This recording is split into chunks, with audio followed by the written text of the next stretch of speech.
Let's talk Pascal's triangle. We start with a zeroth row of just 1, we then go down to the left and right to make the first row. The second row is similar where we go down left and right from each one, but with the middle terms added together. This process continues to form Pascal's triangle. Now, there are a lot of neat tricks and quirks to Pascal's triangle, but before we can get to any of the cool stuff, we need to know combinations.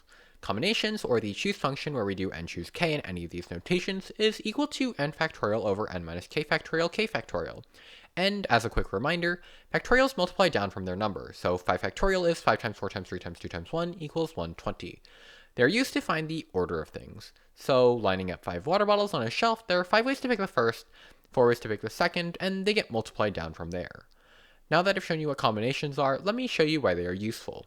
If I want to choose 2 of 5 colors, I'll have 5 ways to pick the first, 4 ways to pick the second, but we count each selection twice. That would be 5 times 4 over 2, or 5 factorial over 3 factorial 2 factorial. If you're clever, you could also see this as ordering the 5 colors, not caring about the last 3, and not caring about the order of the first 2.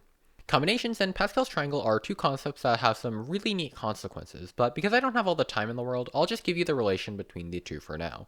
If you look carefully at the numbers on Pascal's triangle, they're all numbers you can get from combinations. The zeroth row of just 1 is 0 choose 0, and just so you're aware, 0 factorial is 1, not 0. I may explain that some other day, but brief introduction. So the next row we have 1 choose 0 and 1 choose 1, each of which are, well, 1. The next rows are the ones that actually illustrate this pattern.